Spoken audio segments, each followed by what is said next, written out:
A single word just humiliated the most powerful nation on earth. Not a speech, not a negotiation, not a carefully worded diplomatic statement, just two letters, N-O. And in those two letters, the entire architecture of North American trade relationships, built over 7 decades, may have just collapsed. This isn't hyperbole. This is happening right now. And if you work in manufacturing, drive an American car, or care about thousands of jobs vanishing in real time, what I'm about to show you will change how you see global power forever. Welcome back. What unfolded over the last 72 hours isn't just a trade dispute. It's a masterclass in how quickly dominance can turn into desperation when you don't understand the chessboard you're playing on. Here's the situation. After weeks of threatening Canada with punitive trade measures, the United States government quietly reached out to Ottawa with an urgent request. We need your aluminum, and we need it now. Without it, American factories could start shutting down within weeks. Canada's response came from Mark Carney, the country's newly appointed special trade envoy, former central bank governor, and one of the most respected economic minds on the planet. His answer? No. That's it. No qualifications, no room for discussion. Just a flat, unambiguous rejection delivered with surgical precision in front of rolling cameras. Within hours, the clip exploded across every platform. Millions of views, hundreds of thousands of shares, global headlines, and in Washington, pure panic.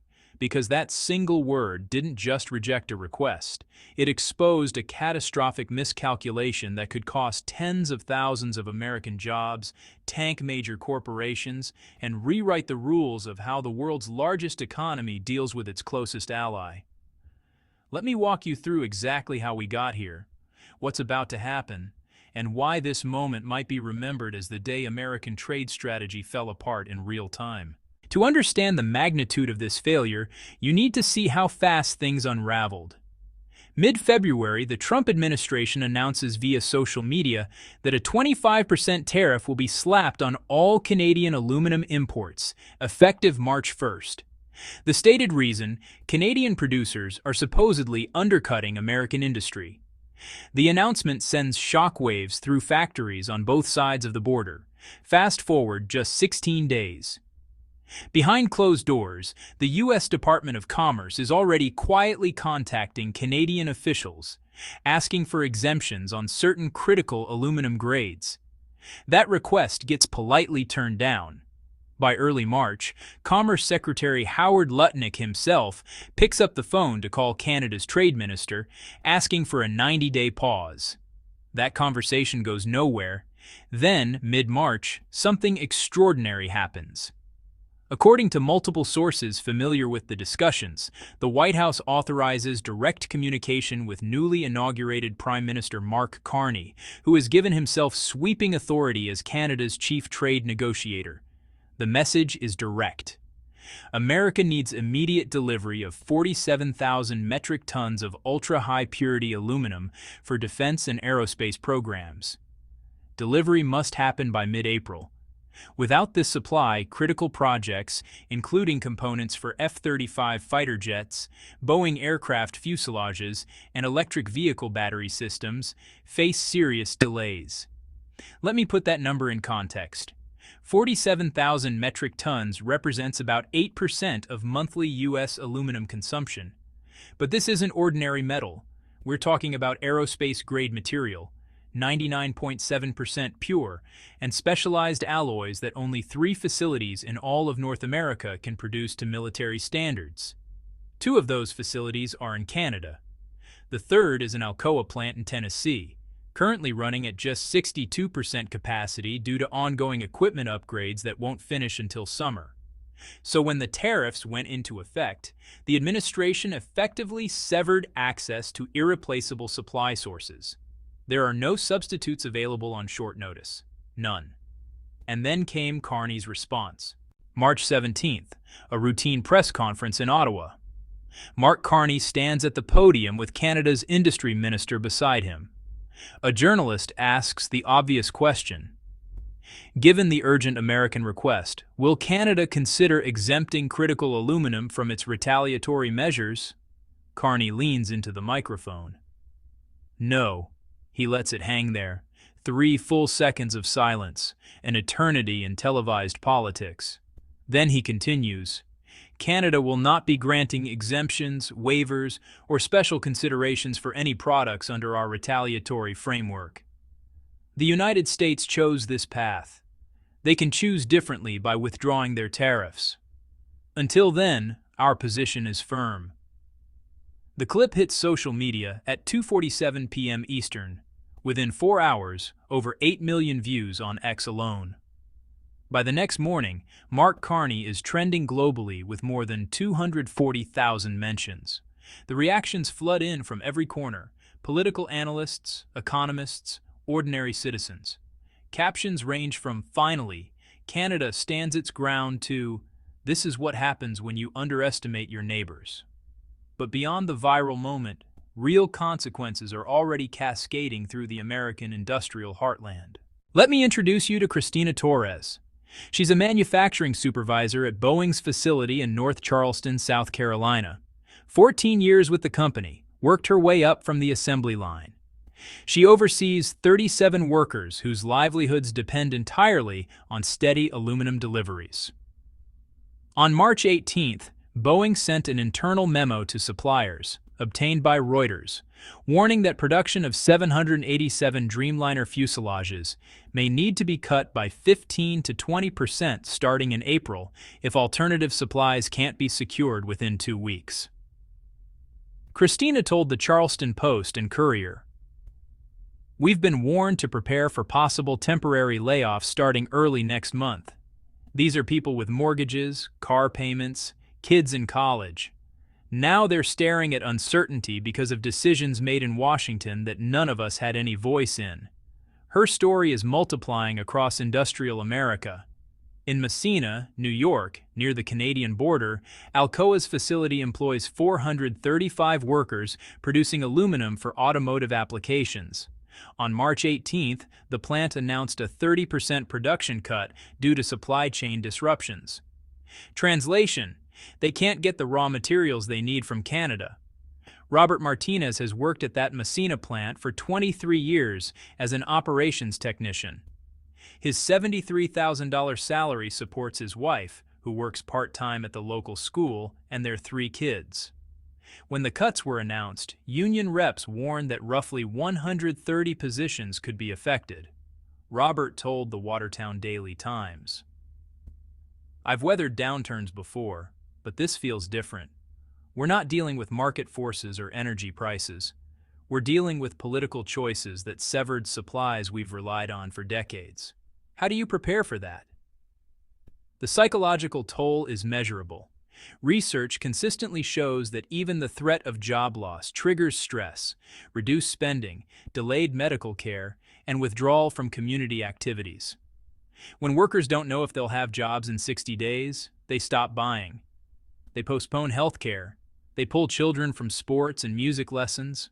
The ripple effects devastate entire towns. Here's what you need to understand about how deeply integrated North American manufacturing really is.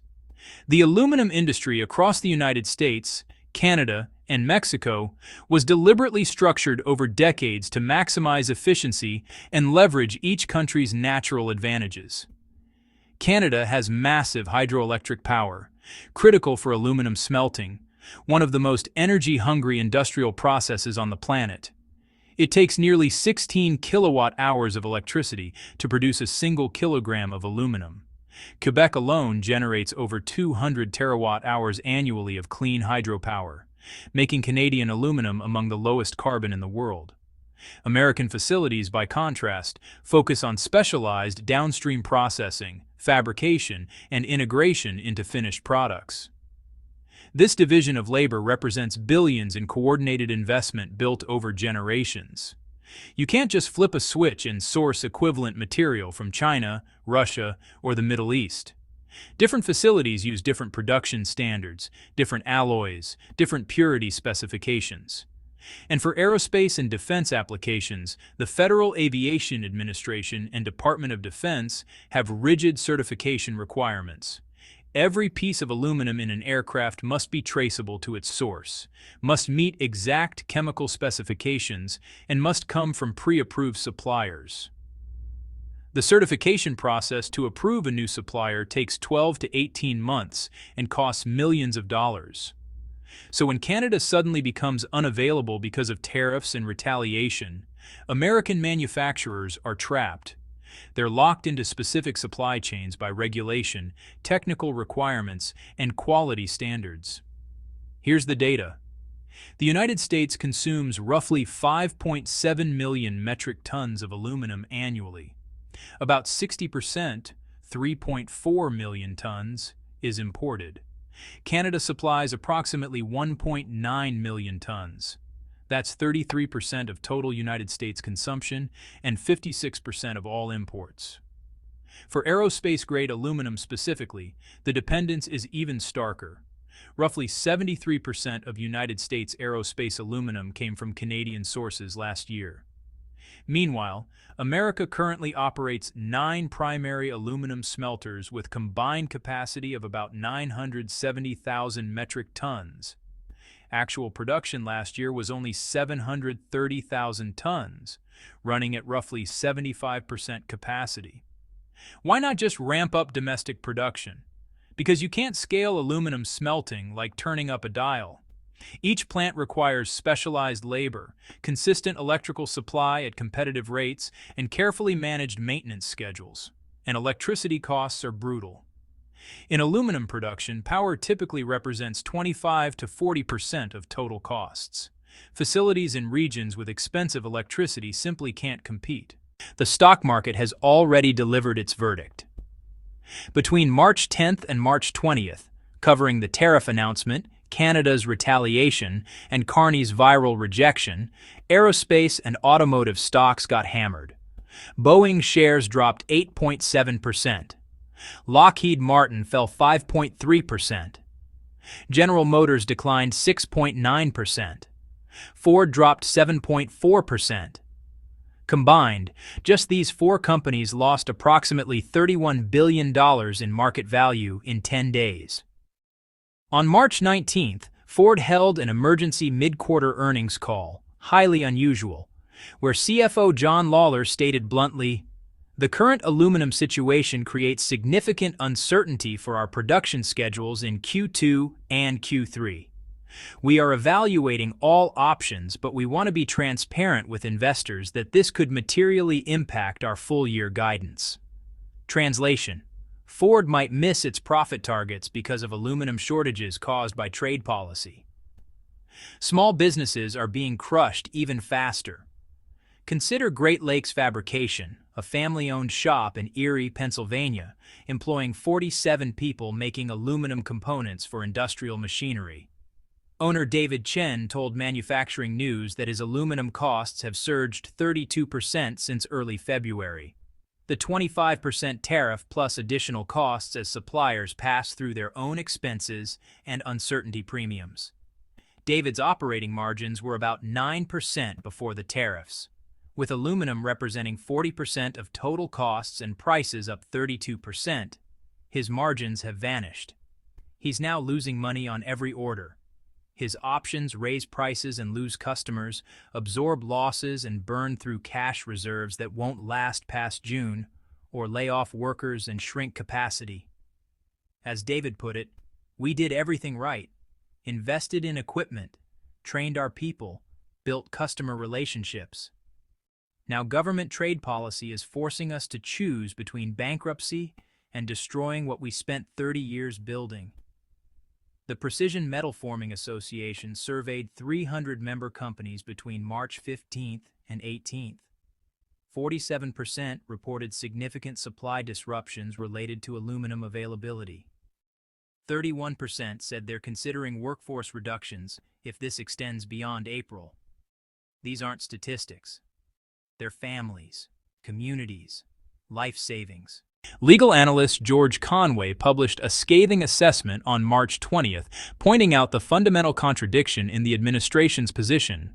He asked, "How do you argue that Canadian aluminum threatens national security when weeks later you're desperately requesting that same aluminum for actual national security programs?" The logical contradiction is glaring. Expect litigation.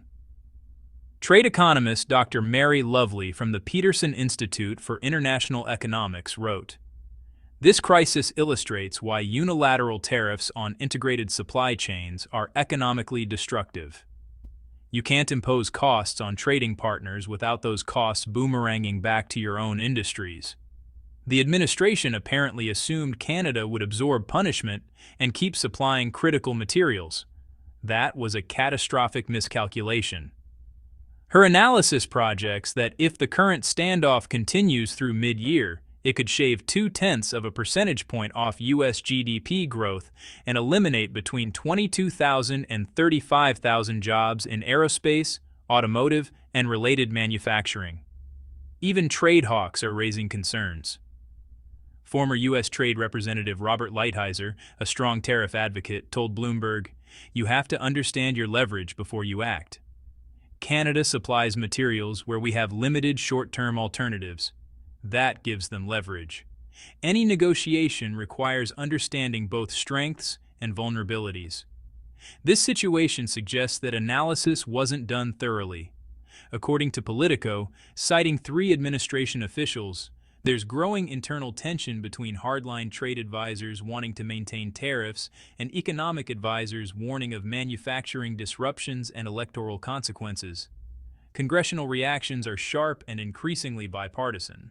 Senator Sherrod Brown of Ohio stated on the Senate floor, "I support fair trade and protecting American workers. But you can't protect workers by creating policies that cause them to lose their jobs." That's exactly what's happening in Ohio right now. Even Senator Marco Rubio, typically aligned with the administration, told reporters, "We need to be strategic about trade policy. If our actions create vulnerabilities in defense manufacturing and aerospace, we need to reconsider." Public opinion is shifting measurably. A Reuters Ipsos poll conducted March 17th through 19th found that 58% of Americans now believe the administration's trade policies are hurting American workers and businesses, up from 49% in January. In key manufacturing states, Michigan, Ohio, Pennsylvania, Wisconsin, that number jumps to 64%. What happened in Ottawa this week isn't staying in Ottawa. The European Union's Trade Commissioner released a statement noting that Canada's measured but firm response demonstrates the importance of coordinated approaches to defending rules-based international trade. That's diplomatic language for, "We're with Canada on this." Mexico, the third partner in the USMCA trade agreement, has quietly reached out to Canadian officials to coordinate positions on future disputes.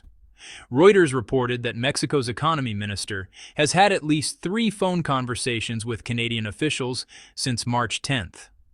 China's state media predictably seized the moment. Global Times published an editorial titled, "U.S. Trade Unilateralism Alienates Its Closest Allies," highlighting Carney's rejection as evidence that even America's neighbors are tired of being bullied. But here's what should concern Americans most: the damage to trust and relationships. Canada and the United States share the world's longest undefended border, coordinate continental defense through NORAD, and have intertwined economies representing over $900 billion in annual bilateral trade. When you treat that kind of partner like an adversary, imposing tariffs without consultation, then coming back begging for help, you create resentment that persists long after specific disputes are resolved. Former Canadian ambassador to the U.S., David McNaughton, said it plainly. Relationships matter in international affairs. You can't treat your closest ally like an enemy on Monday and expect them to bail you out on Wednesday. Mark Carney's blunt response signals that Canada has decided it's done absorbing punishment and providing relief whenever the U.S. realizes it made a mistake. The ripple effects are spreading. Agricultural exports face retaliatory tariffs. Canadian consumers are starting to avoid American products. Tourism between the countries, normally about 22 million cross-border trips annually, is beginning to decline as citizens on both sides express frustration. And perhaps most damaging, one manufacturing CEO told the Wall Street Journal anonymously, "If I can't rely on stable access to inputs, I have to reconsider where my facilities are located." Canada is looking increasingly attractive compared to the US for new investment. That sentiment, multiplied across dozens of companies, could reshape North American industrial geography for a generation. Over the next 30 to 90 days, expect continued escalation unless someone blinks. American manufacturers face real supply constraints starting early to mid-April. Boeing may have to reduce 787 production. Ford might cut F-150 Lightning electric vehicle output due to aluminum shortages for battery casings. Defense contractors could see delays on active military programs. The administration has three realistic options. Option 1. Withdraw the tariffs and negotiate a broader trade framework with Canada. This solves the immediate crisis, but would be portrayed as a humiliating retreat. Option 2. Use emergency presidential authority to mandate Canada supply critical materials. This would likely face court challenges and further damage the relationship. Option 3. Continue the current approach and hope Canada eventually accommodates the request. Based on Carney's track record and Canada's current political climate, this seems highly unlikely. For the medium term, 6 to 12 months, the outcome depends entirely on which path is chosen. If tariffs are withdrawn and negotiations succeed, supply chains could normalize by late this year, though trust will take far longer to rebuild. If the standoff continues, expect permanent restructuring of North American manufacturing. Some operations may relocate to Canada or Mexico to access supplies. Others will face prolonged disruptions that erode competitiveness permanently. Let me bring this full circle. The Trump administration imposed aggressive tariffs on Canadian aluminum without adequately assessing which American industries depend on Canadian supply for materials that have no short-term alternatives.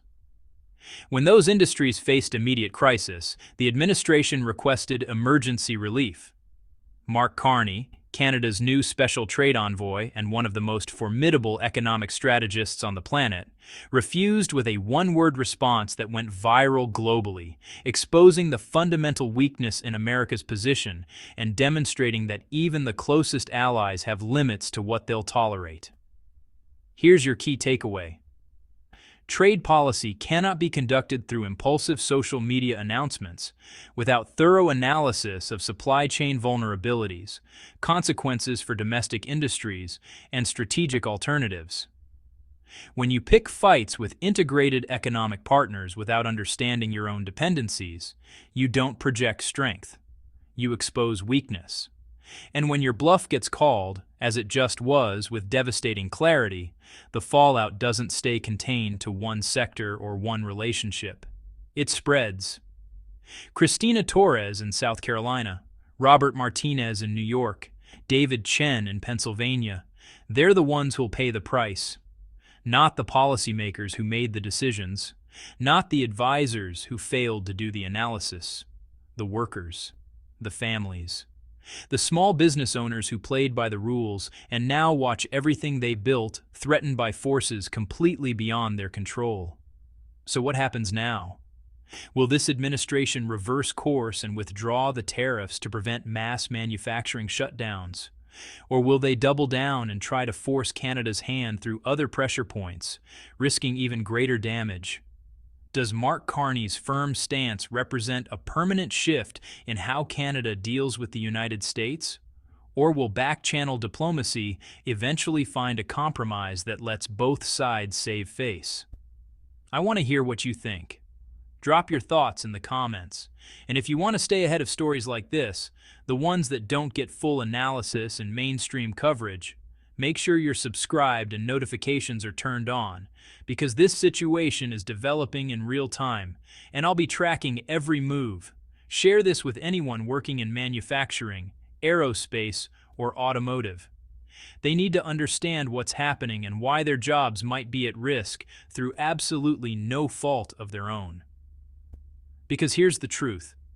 When you govern through bombast instead of strategy, when you make decisions without understanding consequences, you eventually face a moment where reality doesn't bend to your will.